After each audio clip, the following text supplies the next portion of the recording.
On est ici dans l'activité de groupe d'appartenance. Comme vous voyez, chaque enfant a un petit panier avec du matériel.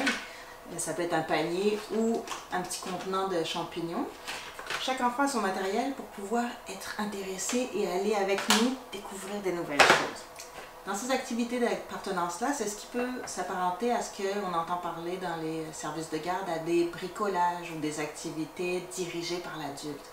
Avec iScoop, ce qu'on veut donner l'occasion aux enfants de faire, c'est pas de reproduire quelque chose ou de représenter quelque chose en particulier, mais c'est vraiment de manipuler le matériel, de le découvrir et d'être capable par la suite de laisser amuler son imagination. Alors, quand on présente du matériel comme ça aux enfants, on a une intention pédagogique en arrière. L'éducatrice voudrait certainement être en mesure de vérifier si l'enfant est capable de découper, sait tenir ses ciseaux, s'il sait se servir de la colle, s'il trouve des solutions avec des problèmes au matériel pour pouvoir coller, par exemple, pour faire une guirlande qu'il avait trouvée si belle dans le local. Ça explique aussi que ça va être rare dans nos milieux de trouver des beaux bricolages tous identiques qu'on va vous remettre comme cadeau à la fête des mères ou à l'occasion des fêtes de Noël.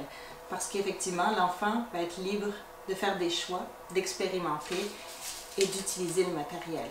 Notre objectif, c'est qu'il soit capable de se représenter des choses en fonction de ce qu'il a envie de faire et que finalement, si ce qu'il voulait faire avec ça, c'était pas une belle guirlande, mais de voir que je peux faire des boulettes de papier, puis que quand je le défais, il revient pas tout beau, tout lisse. Quel bel apprentissage, parce que ça, il va pouvoir le transférer à son livre d'histoire préféré.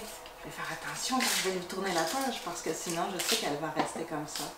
Alors, ne doutez pas que même si vous n'avez pas des beaux bricolages ou des cadeaux qui vous sont offerts par vos enfants, c'est parce qu'on leur fait faire des apprentissages qui vont aller au-delà que la reproduction d'un bricolage déjà tout fait.